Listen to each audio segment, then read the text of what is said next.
Okey, yang pertama ialah timbre karakteristik. Timbre karakteristik ada 6 iaitu density, ketupatan. Ketupatan ialah nilai purata bagi ketupatan ialah 19% kandungan lembapan. Yang kedua ialah moisture content ataupun kandungan lembapan. Kandungan kelembapan kayu bermaksud hubungan antara jisim air dan di dalamnya dan jisim kayu tanpa air. Yang ketiga, strength ataupun kekuatan. Kayu merupakan satu objek yang sangat kuat. D. Durability atau ketahanan merujuk kepada ketahanan semula jadi kayu hingga kerosakan kulat dan anai-anai. E. Ataupun yang kelima, shrinkage pengecutan. Jumlah pengecutan berkadar dengan jumlah air yang dikeluarkan. Yang terakhir, tendency of warp ataupun kecenderungan melengkung. Jenis melengkung adalah crook, busur, cawan dan twist.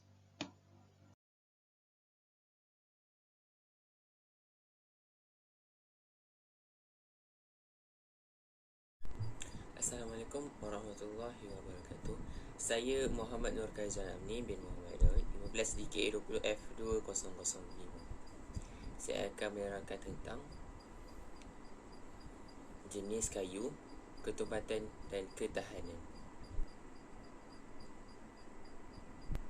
Kayu ini terbahagi kepada 4 iaitu kayu keras berat, kayu keras sederhana, kayu keras ringan dan kayu lembut. Kayu keras terdapat berbagai jenis. Contohnya kayu bakau, cengan, balau, giam, kekatung dan bitis. Kayu keras sederhana pula ialah kayu kapur, kelat, kasai, geledang, kempas. Kayu keras ringan juga banyak jenis. Antaranya ialah durian, gerutu, jelutung, kekondong, medang dan sesenduk. Akhir sekali, kayu lembut. Kayu lembut ni ada dua, satu podo dan Malayan kauri.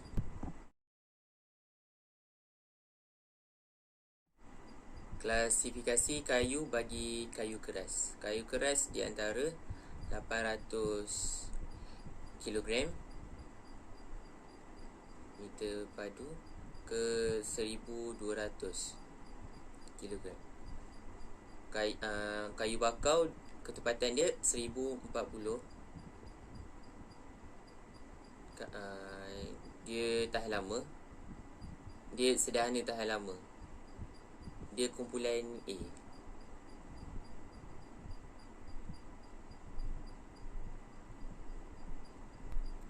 Kemudian kayu cengal,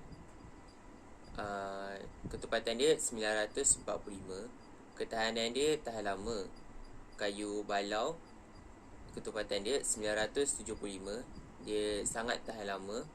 Sama juga dengan giam, ketepatan dia 975. Dia tahan sangat lama. Kayu kekatung juga sama 975. Dia sederhana tahan lama.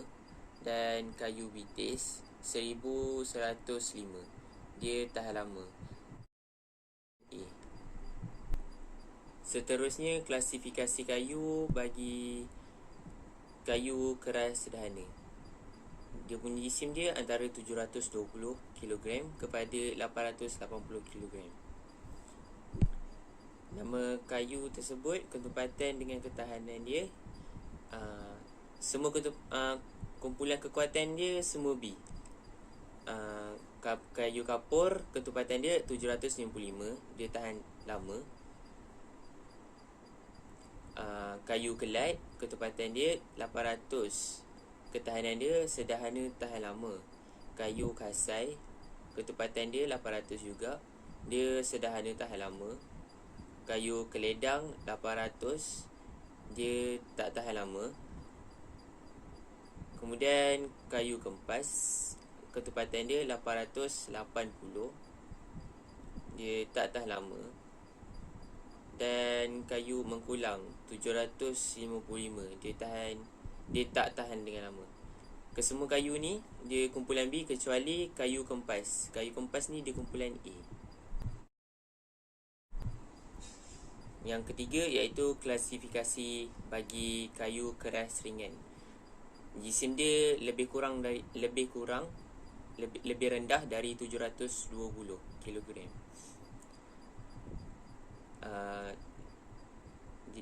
Contoh dia kayu durian, ketupatan dia 690, dia tak tahan lama. Kayu gerutu 690, ketupatan dia pun tak tahan lama. Kayu jelutong, ketupatan dia 465, dia tak tahan lama. Kekondong, ketupatan dia 575, dia sederhana tahan lama. Kemudian kayu medang, ketupatan dia 610, dia tak tahan lama. Dan seseduk, ketupatan dia 530, dia tak tahan lama. Semua kumpulan ni adalah kumpulan C, kecuali kayu jelutong, sebabkan ketupatan dia rendah, jadi dia kumpulan D. Akhir sekali, klasifikasi kayu bagi kayu lembut. Dia ada dua. Kayu podo, ketupatan dia 720, kumpulan kekuatan dia C, ketahanan dia tidak tahan lama. Itu akhir sekali, Malayan Kauri 465, kumpulan kekuatan dia D, dia pun tak tahan dengan lama. Sekian.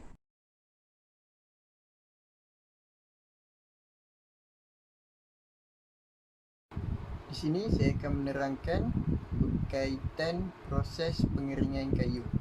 Proses pengeringan kayu adalah proses pengeluaran lembapan atau cecair yang terdapat pada dinding sel kayu. Proses pengeringan kayu boleh dilakukan dengan dua cara, iaitu dengan cara pengeringan semula jadi dan pengeringan di dalam tanur. Melalui proses ini, cecair di dalam rongga sel akan dikeringkan dahulu, diikuti dengan cecair di dalam dinding sel. Pengecutan akan berlaku semasa cecair dikeluarkan daripada dinding sel. Jika kayu tidak dikeringkan, pecahan akan berlaku di sekeliling lilitannya. Sekarang kita akan pergi kepada pengeringan semula jadi. Kaedah pengeringan semula jadi dapat dikelaskan kepada dua cara, iaitu yang pertama, menjemur terus kayu di bawah cahaya matahari di kawasan yang lapang. Cara ini kurang berkesan kerana kayu hanya akan kering apabila cuaca adalah panas setiap hari atau kemarau. Yang kedua adalah menjemur terus kayu di bawah cahaya matahari di kawasan yang lapang tetapi berpeneduh. Kaedah ini dapat mengurangkan kadar kerosakan kayu akibat daripada kecacatan seperti berpiuh, melending dan rosak. Pada kaedah pengeringan di dalam tanur pula, pengeringan tanur ini menjadi pilihan kerana kayu yang dihasilkan daripada proses pengeringan ini adalah seragam dan kilang dapat mengeluarkan produk yang lebih bermutu pada masa pengeluaran. Masa pengeluaran juga dapat dipercepatkan atau diperlambatkan dengan hanya meninggikan suhu di dalam tanur dan mengawal peredaran udara di dalam relau.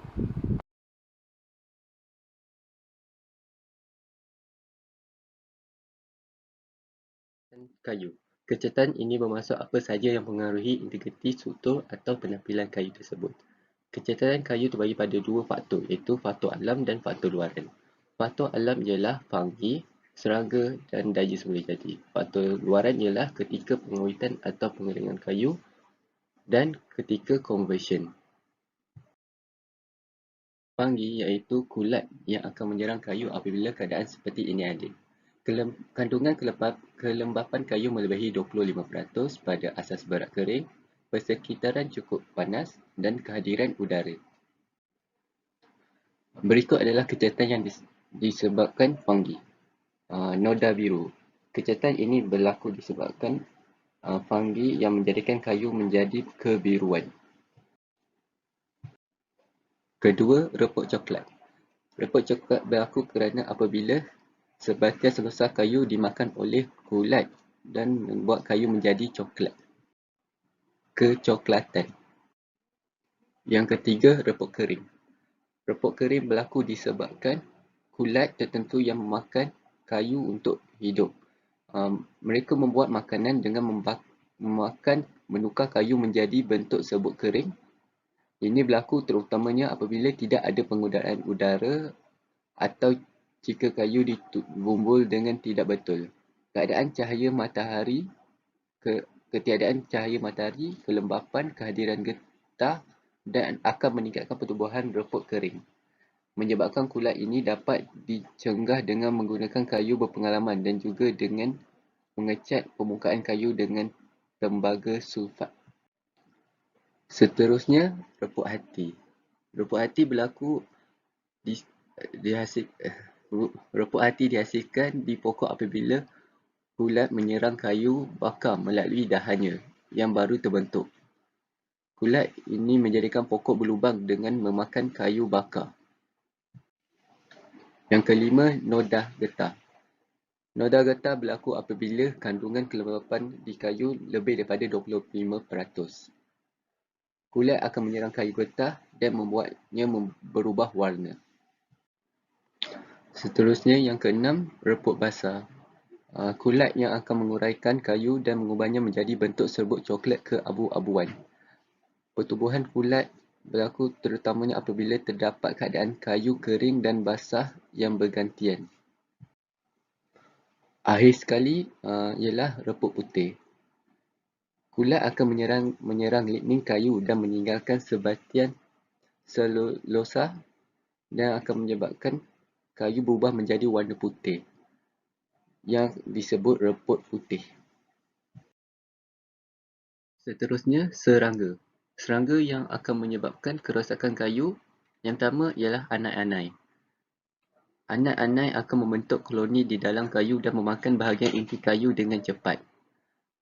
Ia tidak akan mengganggu lapisan luar kayu, jadi ia tak dapat mengatasi kehadirannya.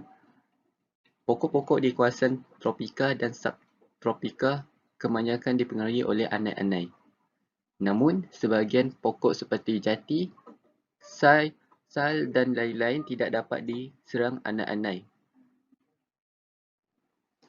Yang kedua, kumbang. Kumbang adalah sejenis serangga yang menghancurkan kayu getah pokok dan membuat lubang seperti terowong dari kulit kayu. Biasanya diameter lubang sekitar 2 mm.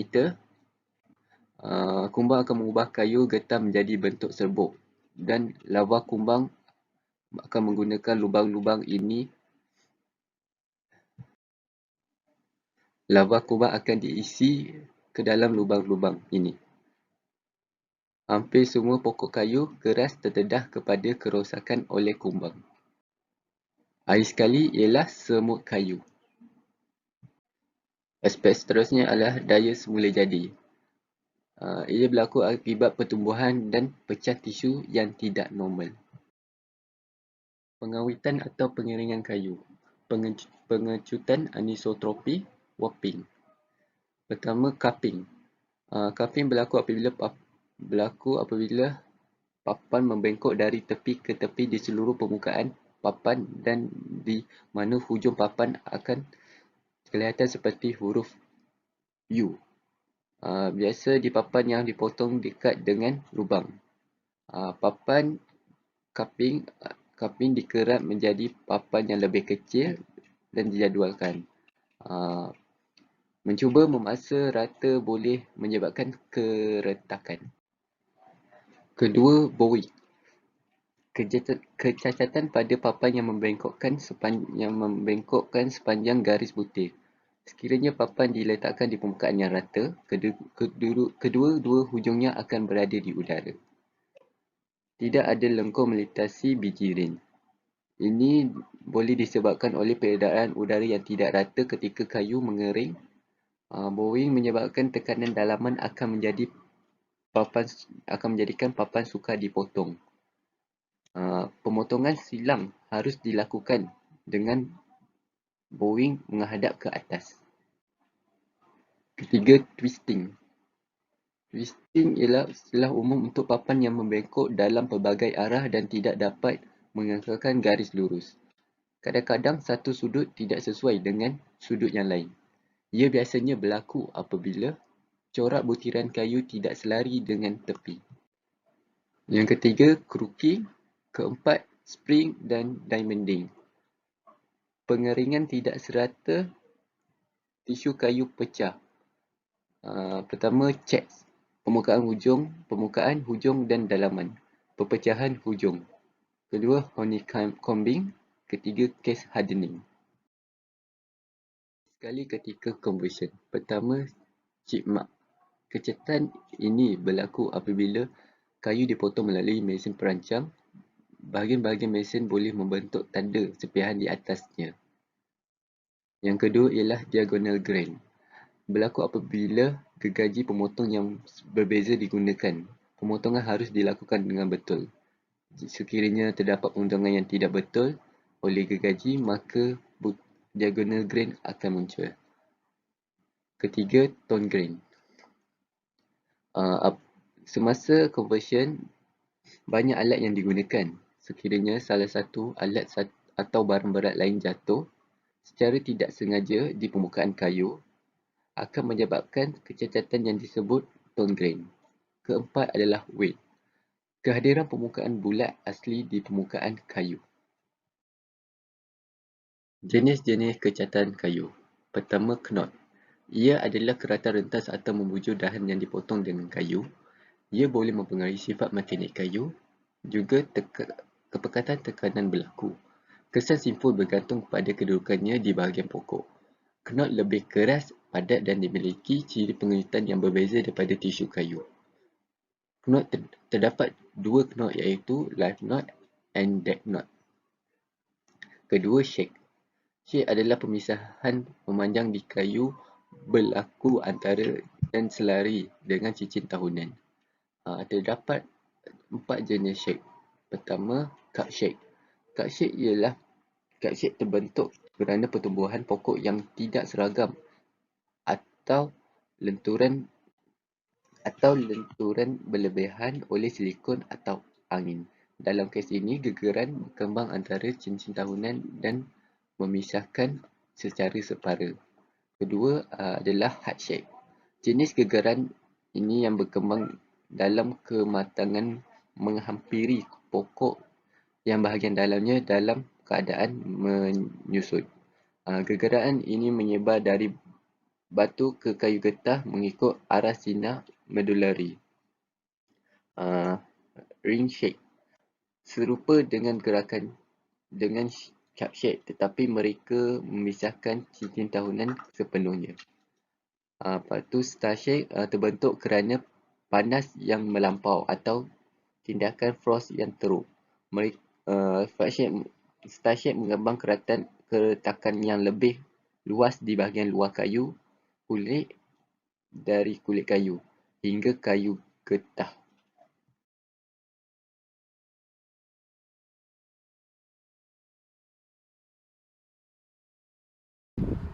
Siasat arang kayu. Siasat adalah pengawet kayu pertama yang mendapat kepentingan industri lebih daripada 150 tahun yang lalu dan masih digunakan secara meluas sehingga kini untuk melindungi komponen kayu industri di mana jangka hayat yang panjang sangat penting. Siasat ialah tar bahan pengawet yang biasa digunakan untuk tiang utiliti dan bahan kereta api. Siasat adalah salah satu pengawet kayu tertua dan pada asalnya berasal dari sulingan kayu. Tetapi sekarang hampir semua siasat dihasilkan dari penyulingan tar arang batu. Siasat dikawal selia sebagai racun rosak dan biasanya tidak dijual kepada masyarakat umum. Perkataan tar merujuk kepada bahan yang berasal dari kayu dan akar dari pen. Tar juga merupakan pembasmi kuman umum. Digunakan untuk merawat permukaan atap, papan kayu dan perahu. Tanur tar adalah ketuhan menyulingan kering yang digunakan secara historis untuk menghasilkan tar dari kayu, dibina berhampiran dengan hutan. Dari lubang yang lebih primitif di dalam tanah, bahagian bawahnya dicondongkan ke lubang keluar untuk membolehkan tar mencurah.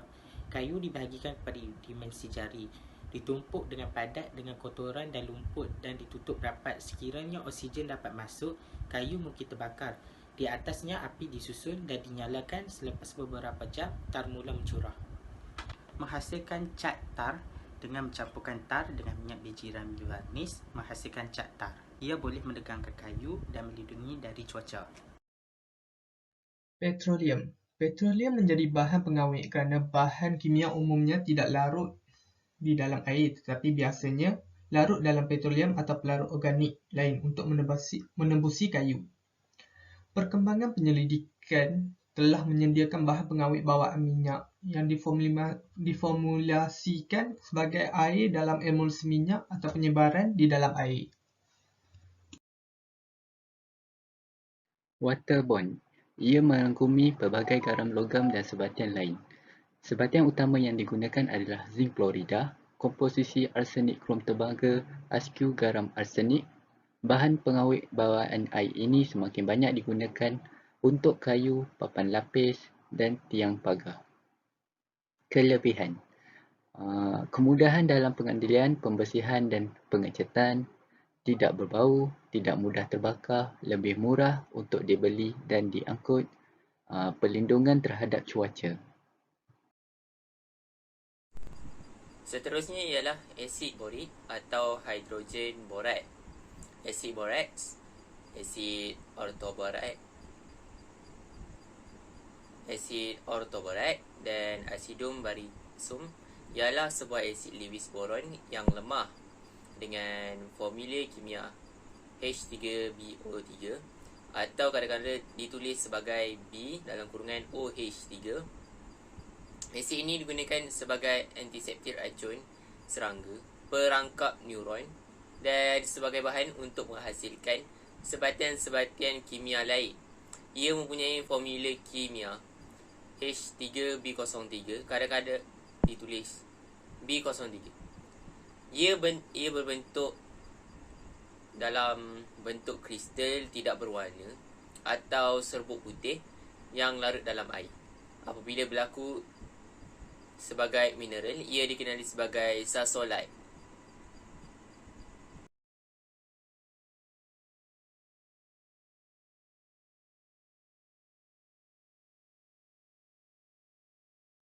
Kaedah mengawet kayu. Pertama, kaedah memberus. Memberus adalah kaedah yang paling mudah. Untuk kayu matang, pengawet jenis minyak digunakan dengan berus berkualiti. Untuk hasil yang lebih baik, pengawet yang digunakan hendaklah dalam keadaan panas. Pelbagai lapisan harus dipakai dan selang waktu tertentu harus dikekalkan antara lapisan berturut-turut. Yang kedua, kaedah penyemburan. Penyemburan adalah teknik yang berkesan daripada kaedah memberus. Larutan pengawet disembur ke atas permukaan kayu menggunakan spray gun. Ia menjimatkan masa dan cukup berkesan. Yang ketiga, kaedah delugging. Rawatan ini sesuai untuk kayu gergajian. Pengawet pelarut organik akan dibanjiri atas permukaan kayu sementara melewati perlahan-lahan melalui terowong pendek. Kaedah celup dan rendaman. Celup. Kayu dicelupkan terus ke dalam larutan pengawet. Larutan menembusi kayu lebih baik berbanding kaedah memberus atau menyembur. Rendaman. Proses kayu direndam kekal selama 1 atau lebih hari dalam larutan pengawet. Tempoh rendaman yang panjang memungkinkan penyerapan kayu separa kering walaupun dengan kadar kelembapan kayu antara 3% dan 50%. Yang kelima, aplikasi tangki terbuka. Hot and cold process. Kayu diletakkan di dalam tangki. Pengawet sejuk seperti krosot kemudian dimasukkan ke dalam tangki hingga kayu itu benar-benar tenggelam. Bahan pengawet kemudian dipanaskan hingga sekitar 95 darjah Celsius dan dijaga pada suhu tersebut untuk jangka masa yang sesuai. Selepas itu dibiarkan sejuk sehingga penyerapan bahan pengawet yang diperlukan diperolehi. Dengan proses ini, penembusan hingga 5 cm diperolehi. Yang keenam, proses tekanan. Terdapat 2 proses tekanan yang boleh dilakukan. Pertama, sel penuh atau proses betul. Yang kedua, sel kosong atau proses reuping. Sel penuh atau proses betul. Proses ini berguna apabila larutan pengawet harus disimpan untuk jangka masa yang cukup lama. Kayu untuk kerja-kerja laut, tempat tidur kereta api dan lain-lain dirawat dengan kaedah ini. Kaedah ini biasanya diguna pakai dalam pembuatan kreosot. Proses ini dijalankan seperti berikut. Pertama, kayu ditumpuk di dalam silinder keluli yang kuat yang pintunya tertutup rapat. Kedua, vakum awal merkuri 550 mm dibuat dengan bantuan pam vakum. Ini mengeluarkan udara dari kayu. Kekosongan separa ini dikekalkan selama kira-kira setengah jam. Pengawet kemudian disuntik ke dalam silinder tanpa membiarkan masuk udara, sehingga silinder diisi dengan bahan pengawet. Tekanan silinder kemudian meningkat menjadi 4 hingga 12 bar bergantung pada jenis kayu, ukuran anggota gergaji dan lain-lain. Akhirnya, vakum 400 mm hingga 600 mm merkuri dibuat sehingga larutan pengawet berlebihan dipisahkan dari kayu. Sel kosong atau proses looping. Proses ini memerlukan lebih sedikit bahan pengawet untuk memberikan penyerapan yang diinginkan dan dengan demikian proses ini lebih murah daripada proses sel penuh. Kaedah ini digunakan khas untuk memelihara kayu dari spesies campuran dan juga untuk kayu yang mengandungi kayu getah. Dalam proses ini, kayu dirawat mengikut kaedah berikut. Pertama, kayu diletakkan dalam silinder keluli yang kuat dan pintu ditutup rapat. Kedua, bergantung pada kandungan kayu getah, kayu di dalam silinder kemudian dikenakan tekanan udara sebanyak 1.75 hingga 5 bar dari setengah jam hingga 1 jam. Tekanan ini dipertahankan semasa mengisi silinder dengan bahan pengawet. Ketiga, apabila silinder diisi sepenuhnya, tekanan antiseptik 5 hingga 12 bar dikenakan. Keempat, tekanan ini dikekalkan hingga penyerapan yang diperlukan terjadi. Akhir sekali, silinder dikeringkan dan vakum digunakan untuk membebaskan kayu daripada bahan pengawet yang menetes. Panel produk contohnya seperti papan lapis, fiberboard, glue laminated, particle board. Papan lapis dibuat daripada kayu nipis vinyl yang dilekatkan dengan glue secara berselang-seli. Bilangan papan lapisan sama dengan bilangan ganjil iaitu 357 lapisan. Arah ira kayu bersudut tepat. Ia penting kerana untuk kurang anjakan antara lapisan supaya papan lapis tahan ketukan. Jenis kayu seperti kapur, mengkulang, meranti. Kegunaan papan lapis adalah untuk membuat perabot, meja, almari.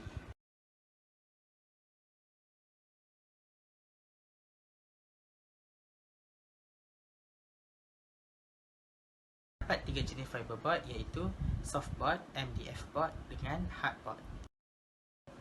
Mari kita lihat satu persatu dalam fiberboard. Softboard dalam bentuk gentian, kurang padat dan keras, mempunyai sifat pendapat yang baik. Kegunaan adalah untuk siling, sesuai digunakan dalam bangunan. Seterusnya, MDF board dalam bentuk gentian, lebih padat daripada papan lapis, mudah dilekukan untuk dibentuk, banyak digunakan dalam perabot. Yang terakhir, hardboard. Ia sama juga dalam bentuk gentian, papan lebih padat dan keras, permukaan yang berbeza iaitu yang pertama licin, yang kedua permukaan dengan penimulan. Permukaan licin di bahagian sebelah sahaja. Kegunaan hardboard ini adalah seperti siling dengan dinding.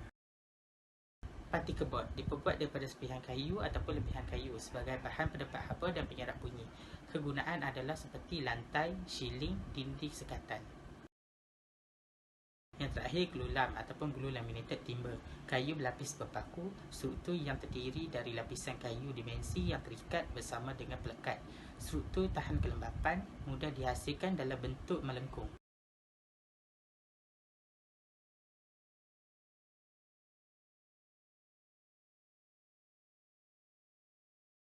Shellac.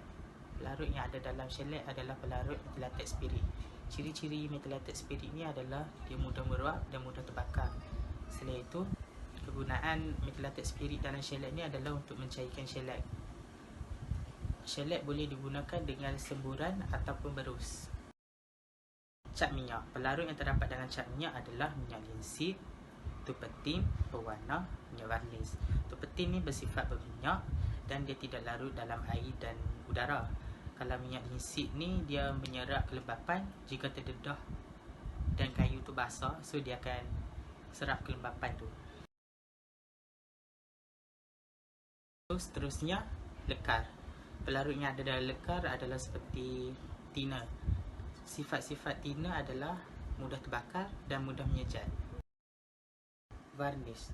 Pelarut yang terdapat dalam varnis adalah turpentin dan alkohol. Jadi, jenis kemasan yang terakhir adalah cat. Pelarut yang terdapat dalam cat adalah tina. Tina berfungsi untuk mengurangkan kelikatan cat. Selain itu, kita ada binder ataupun bahan pengikat. Ia berfungsi untuk memberikan sifat kalisan atau kelincian.